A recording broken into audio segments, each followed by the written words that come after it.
Want to view your engine data on your graph? Well, today's video is going to show you exactly how to do that.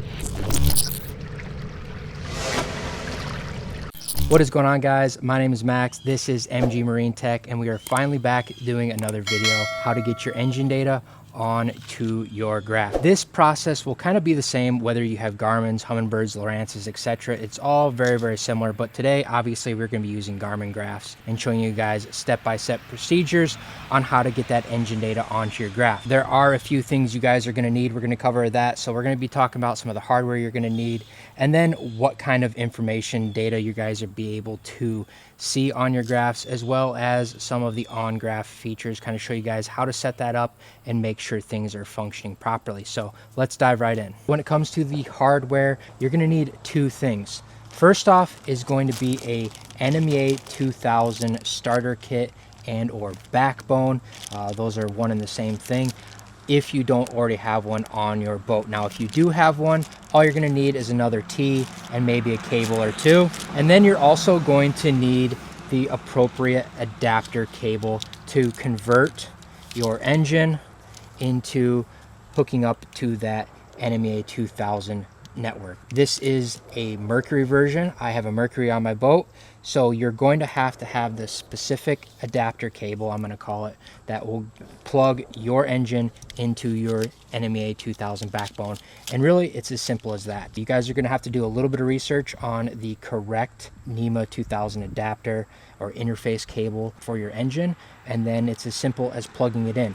Now, I will throw up a little diagram here. Here is a extremely simple schematic for you guys on a NMEA 2000 network and or backbone to see engine data on your graphs. Starting with the engine, you are going to again need your motor interface adapter cable, and that adapter cable will most likely hook directly to your engine somewhere, and from there it will have an NMEA 2000 output, which is this right here.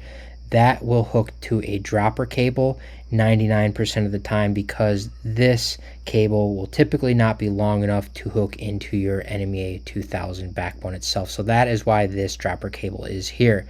Now, moving to the next T, we have a battery power cable. This is required for all NMEA 2000 backbones. Now, moving on to the next T, we have another dropper cable. This dropper cable will go from the backbone to one graph, and the same thing here with graph number 2. It's going to go to its own dedicated T.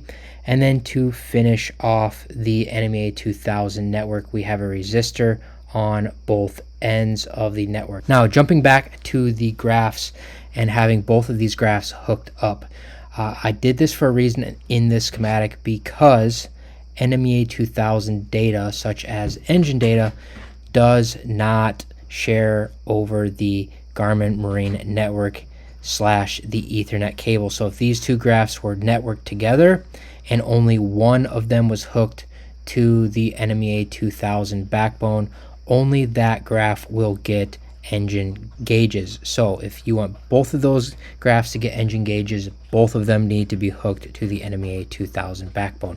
Now that we have everything wired up properly, we are going to be making sure that the NMEA 2000 network is actually seeing our engine. Let's hop onto the screen here. Now, side note, I am using a GPS map series unit. The UHD2 and the Ultra 2 screens will be very similar layout. Now, the Ultra 1s and the UHD 1s will be a little bit different, but you guys can kind of still follow along, and you may have to look around for different menus in different areas, and the gauges will definitely look different. First things first, we are going to jump into our home screen in the very center of the screen at the bottom.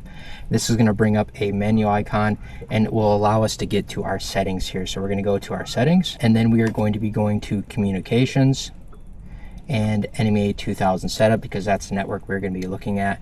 And then we're going to device list. Now, device list is going to show us all the devices that are currently on the network and functioning. So I've got an 8610, I've got these two Garmin virtual NUK input handlers here. Not 100% certain what they are, but I believe they have to do with the screen. Those are actually not devices that are hooked up. And then we have a Garmin Steadicast, which is telling me that is uncalibrated currently. Then we have a Garmin GPS map 8612 XSV. So you guys see on there, there is nothing to do with the engine. That is because the engine is currently in the key off position. The ignition is not on. And most of the time that is going to have to be on for it to show up in our device list. So I'm going to go ahead and put the key to the on position. It's not running. It's just in the on position if it were running. So in a few seconds, there we go. Mercury Marine unknown device just popped up, and I have it named as my Pro XS 115. If we want to see our gauges, we're going to have to go into the gauge screen. So that's pretty simple to do. You can again hit your home menu. To get to it, if you don't have it up here, you're going to click on vessel at the far right, and then you're going to have a bunch of different options. Anything that looks like a gauge, like this engine or fuel or power, those are all going to kind of get you in the same spot. I have mine set up on the actual vessel here, so we're going to go to that, and there we go. So there are all of the gauges that I have set up. Now you guys can completely customize this entire screen by clicking on options. You can go to your edit gauge panes, you can change the layouts. There's a whole bunch of different layouts that you guys can choose from: hybrid, analog, and numbers. So numbers are just a number. Analog actually looks like a gauge, and hybrid is a mix of both of them, so you guys can pick. And then from here you guys can edit each one of these individual gauges. So if we wanted to say edit fuel temperature, we can click on fuel temperature, we can replace the data. This gives us a whole list of different things we can go to. So you can just put other things on here other than engine data. If we go back, you guys can see that the data is currently working. It's showing my engine hours, it's showing fuel flow, water temperature, coolant temperature, oil pressure. You guys can also change these gauges on here from this screen. So you say I wanted to change this GPS speed.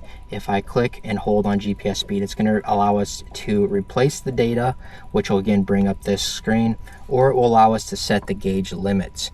So setting the gauge limits will allow you to set the max and the min of each gauge and kind of customize the view of the gauge. So another thing that I wanted to point out when you're dealing with setting up your gauges, just because there is a option under your engine pane does not mean that that gauge is available to view data. So for instance, if I come over here to exhaust temperature, I change this coolant temperature top left corner to exhaust temperature, you guys can see there's no data there, and that's because that stream of data is not supported in this engine or setup or whatnot. It is not being transmitted, or there may not even be a sensor in that engine for that type of data. On things like oil pressure, you guys currently see that my oil pressure is in the red. This is just kind of a virtual cue that there may or may not be an issue. Now obviously the engine's not running, so the oil pressure is 0. To change that, if we wanted to go into set gauge limits, and then we have a rated min scale here, and it's currently set to 30. So anytime the oil pressure is under 30 and the key is on, this gauge is going to show up as red. It's going to give you kind of a virtual indication that there may or may not be an issue. Now same thing, you guys can change the scales. So like scale max is how high the gauge goes. Currently it was set to 60. If I go to 200 psi, the gauge is now going to go to 200 psi. If I start this engine up, you guys will see the data will come to life, and once oil pressure got over 30 pounds, the gauge went blue and no longer an issue. So there you guys have it. Very, very simple to set all this stuff up, and gives you nice control over your data and allows you to see everything that's going on inside your engine right there. All right guys, so I hope this video helped you get your engine data onto your graphs. Now if you guys are in the market for any of your marine electronics needs, please head on over to mgmarinetech.com.